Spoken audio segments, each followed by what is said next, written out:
Hello students, আজি আমি আৰম্ভ কৰিবলৈ গৈ আছো আমাৰ এই ভিডিঅ'টোত যে ৰাসায়নিক বিক্ৰিয়াৰ প্ৰকাৰ।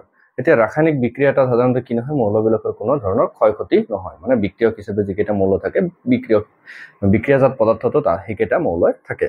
গতিকে ৰাসায়নিক বিক্ৰিয়াবোৰৰ যদি ভাগ বতৰাবলৈ চাওঁ, ৰাসায়নিক বিক্ৰিয়াৰ কেইবাটাও ভাগ আছে। তাৰে মূল যিকেইটা ভাগ, সেই ভাগকেইটা হৈছে, প্ৰথমটো হৈছে কি, সংযোজন বিক্ৰিয়া। সংযোজন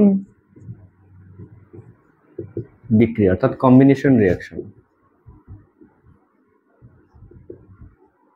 কম্বিনেশন রিঅ্যাকশন। দ্বিতীয়টো হৈছে বিযোজন বিক্রিয়া।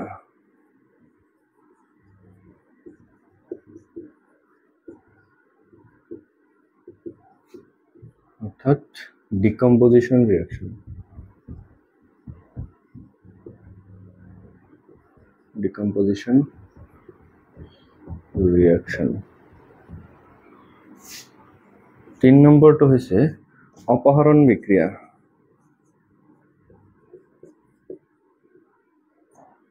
অপহৰণ বা প্ৰতিস্থাপন বিক্ৰিয়া। প্ৰতিস্থাপন বিক্ৰিয়া, এটা হচ্ছে ডিসপ্লেসমেন্ট ৰিঅ্যাকশন। Displacement reaction. 4 নম্বৰটো হৈছে দ্বি অপহৰণ বিক্ৰিয়া।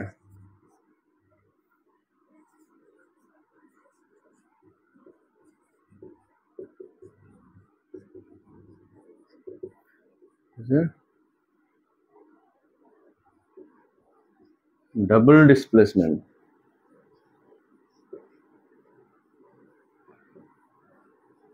ৰিঅ্যাকশন।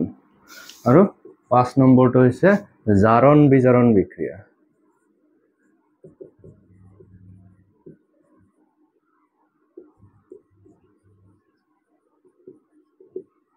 অৰ্থাৎ অক্সিডেশন ৰিডাকশন। অক্সিডেশন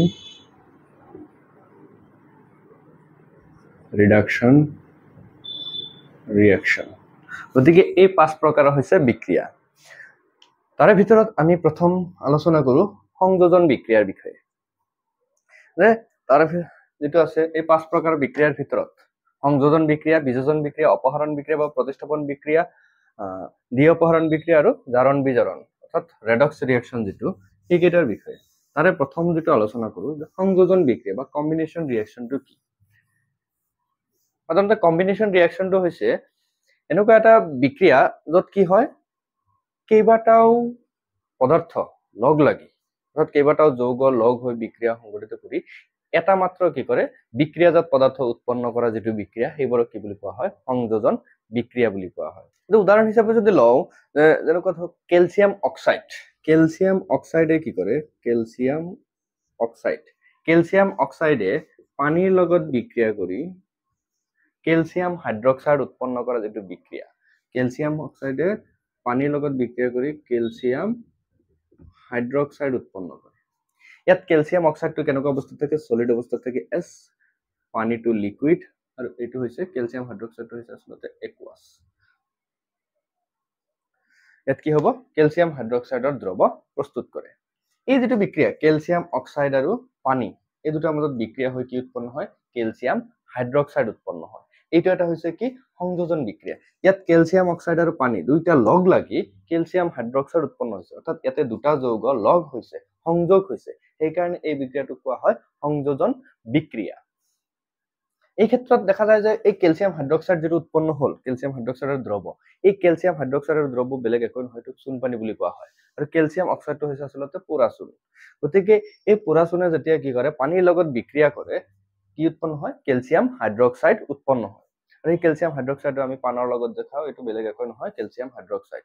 আৰু এই ক্যালসিয়াম হাইড্ৰক্সাইডৰ দ্ৰৱ, এই ক্যালসিয়াম হাইড্ৰক্সাইডৰ দ্ৰৱটোক যদি কি কৰা হয়, দ্ৰৱটোৰ মাজেৰে যদি আমি কাৰ্বন ডাই অক্সাইড পাছ কৰো, অৰ্থাৎ আমাৰ নিশাখত ওলোৱা মানে যেটো কাৰ্বন ডাই অক্সাইড গেছ, এই গেছটো যদি আমি ফুৱাই দিওঁ, পাইপ লগাই কি কৰো, যদি এই ক্যালসিয়াম হাইড্ৰক্সাইড দ্ৰৱৰ মাজেদি ফুৱাই দিয়া হয়, তাত কি হয়, দ্ৰৱটো কি হয়, তৎক্ষণাত ঘোলা হৈ পৰে আৰু কিছু অদক্ষেপ পৰে। আৰু অদক্ষেপটো বেলেগ একোই নহয়, সেইটো হৈছে কি, ক্যালসিয়াম কাৰ্বনেটৰ অদক্ষেপ। বিক্ৰিয়া যদি চোৱা যায় যে ক্যালসিয়াম হাইড্ৰক্সাইড ক্যালসিয়াম হাইড্ৰক্সাইডৰ লগত যদি কি কৰা হয় আমি ফুৱাই দিব পাৰো কাৰ্বন ডাই অক্সাইড কি উৎপন্ন হ'ব ক্যালসিয়াম কাৰ্বনেট উৎপন্ন হয় ক্যালসিয়াম কাৰ্বনেট উৎপন্ন হ'ব আৰু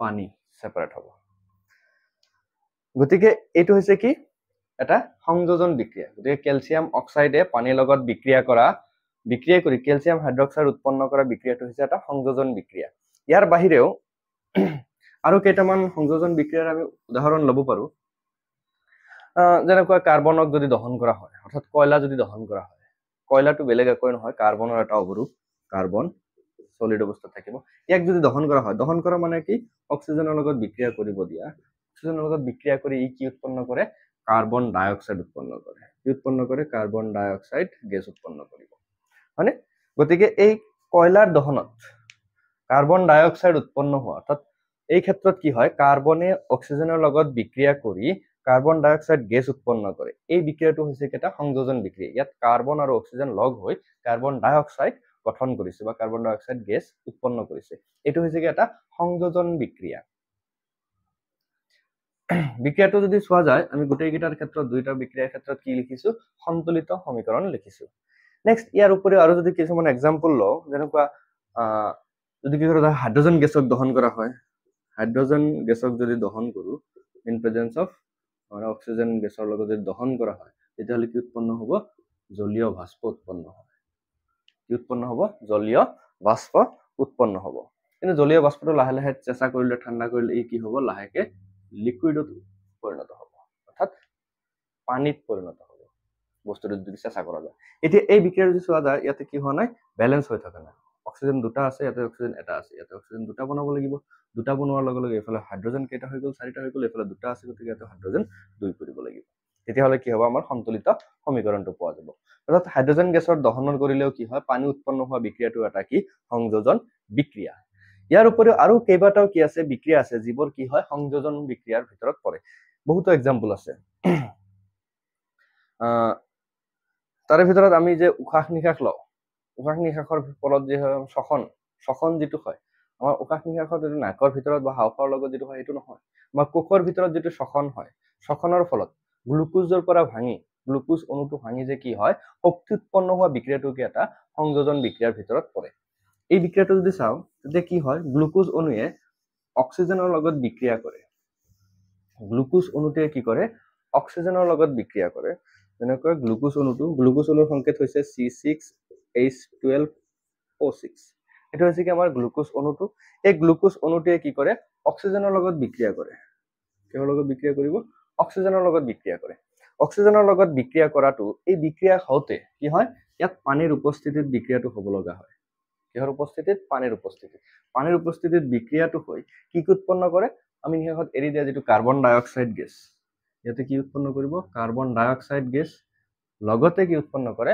পানী উৎপন্ন হয় আৰু প্ৰচুৰ পৰিমাণে শক্তি উৎপন্ন হয় আৰু সেই শক্তিটো আমি কি কৰো কাম কৰাৰ ক্ষেত্ৰত খটাও এটো হৈছে কি গ্লুকোজে অক্সিজেনৰ লগত বিক্ৰিয়া কৰে পানীৰ উপস্থিতিত বিক্ৰিয়া কৰি কাৰ্বন ডাই অক্সাইড আৰু পানী উৎপন্ন কৰি শক্তি উৎপন্ন কৰা যি প্ৰক্ৰিয়া এইটো কি হৈছে এটা সংযোজন বিক্ৰিয়া ইয়াত কি হৈছে গ্লুকোজ আৰু অক্সিজেনে লগ লাগি কি হৈছে কাৰ্বন ডাই অক্সাইড গঠন কৰিছে আৰু পানীটো আছিল পানীটো আকৌ উপস্থিতি থাকি যায় আৰু লগত কি উৎপন্ন হয় শক্তি উৎপন্ন হোৱা যেটো প্ৰক্ৰিয়া এই প্ৰক্ৰিয়া বা বিক্ৰিয়াটো হৈছে এটা সংযোজন বিক্ৰিয়াৰ উদাহৰণ এই যেটো গ্লুকোজে অক্সিজেনৰ লগত বিক্ৰিয়া কৰি কাৰ্বন ডাই অক্সাইড আৰু শক্তি উৎপন্ন কৰা যেটো বিক্ৰিয়া এই বিক্ৰিয়াটো যদি সন্তুলিত কৰিবলৈ যাও বিক্ৰিয়াটো সন্তুলন কৰাৰ আগত আমি এটা বস্তু জানিব লাগিব এই বিক্ৰিয়াটো সদায় সংগঠিত হওঁতে কি হয় 6টা পানীৰ অণুৰ উপস্থিতিতহে সংগঠিত হয় কেইটা 6টা পানীৰ অণুৰ উপস্থিতিতহে বিক্ৰিয়াটো কি হ'ব সংগঠিত হ'ব গতিকে এই ক্ষেত্ৰত এবাৰ যদি আমি সন্তুলন কৰিব যাও যে লক্ষ্য কাৰ্বন 6টা আছে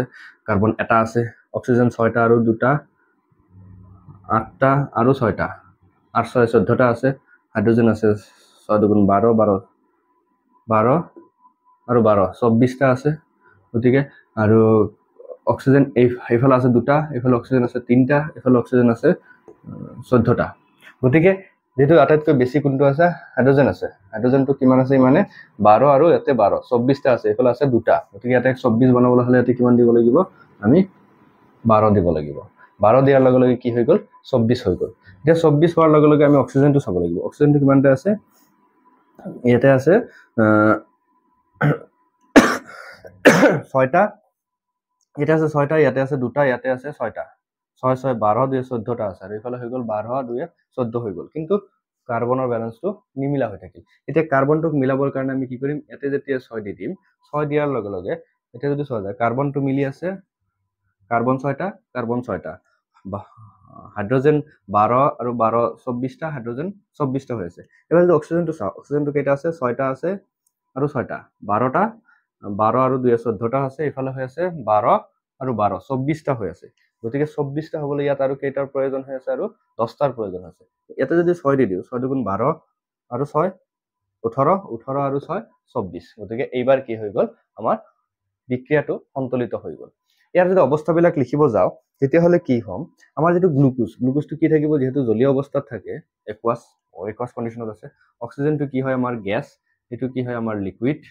কাৰ্বন ডাই অক্সাইডটো কি হিচাপে ওলাব, গেছ হিচাপে ওলাব, এইটো আমাৰ কি হ'ব, লিকুইড। গতিকে অৱস্থা অনুযায়ী কি হ'ব, এইটো হৈছে আমাৰ শ্বসন প্ৰক্ৰিয়াত, কোষৰ যিটো শ্বসন, সেই শ্বসন প্ৰক্ৰিয়াত গ্লুকোজ অণুৰ জাৰণ ঘটি কাৰ্বন ডাই অক্সাইডৰ শক্তি উৎপন্ন হোৱা যিটো বিক্ৰিয়া, বিক্ৰিয়াটোৰ সন্তুলিত সমীকৰণ। আৰু এইটো এটা কি, সংযোজন বিক্ৰিয়াৰ অন্তৰ্গত বিক্ৰিয়া। ইয়াৰ পিছত আমি নেক্সট যিটো আৰম্ভ কৰিম, নেক্সট বিক্ৰিয়াটোৰ প্ৰকাৰ হৈছে কি, বীজোজন বিক্ৰিয়া। 2 নম্বৰ বস্তুটো যদি লোৱা যায়, 2 নম্বৰ ভাগটো যদি লোৱা যায়, কি হ'ব, বীজোজন বিক্ৰিয়া।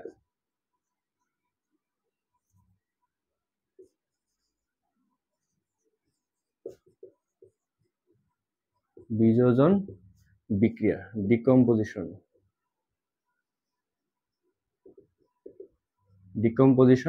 রিঅ্যাকশন।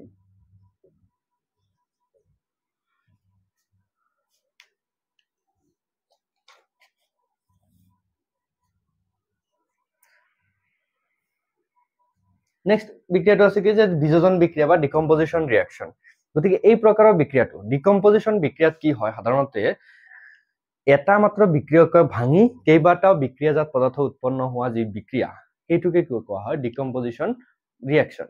এক্সাম্পল হিচাপত যদি আমি লওঁ, যেনেকুৱা আমাৰ কেলছিয়াম কাৰ্বনেট, অৰ্থাৎ চূণশিল, কেলছিয়াম কাৰ্বনেট, এইটো হৈছে কি আমাৰ চূণশিল।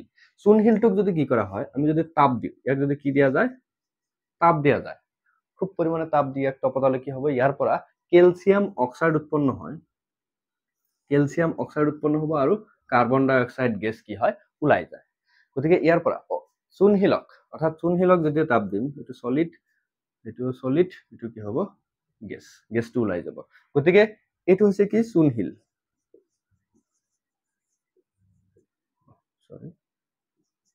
চূণশিল। গতিকে চূণশিলক যেতিয়া তাপ দিয়া যাব, ইয়াৰ পৰা কি উৎপন্ন হ'ব, আমাৰ পোৰা চূণ আৰু কাৰ্বন ডাই অক্সাইড গেছ ওলাই যাব।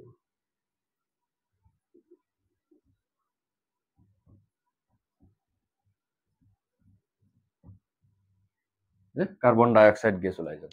চূণশিলক যেতিয়া তাপ দিয়া যাব, তেতিয়া চূণশিলক তপতালে, উত্তপ্ত কৰিলে কি হ'ব, গৰম কৰিলে, বেছিকে গৰম কৰিলে, তাপ দিলে কেলছিয়াম কাৰ্বনেটটো ভাঙি যাব, ভাঙি গৈ কেলছিয়াম অক্সাইড উৎপন্ন হ'ব, কেলছিয়াম অক্সাইডৰ বগা অদ্ৰৱণীয় পদাৰ্থ কিছুমান উৎপন্ন হ'ব, আৰু তাৰ পৰা কি হ'ব, কাৰ্বন ডাই অক্সাইড গেছটো ওলাই যাব। গতিকে এই যিটো প্ৰক্ৰিয়া, ইয়াত কি হ'ল, এটা মাত্ৰ বিক্ৰিয়কৰ পৰা দুটা কি হ'ল, বেলেগ বেলেগ বিক্ৰিয়াজাত পদাৰ্থ উৎপন্ন হ'ল।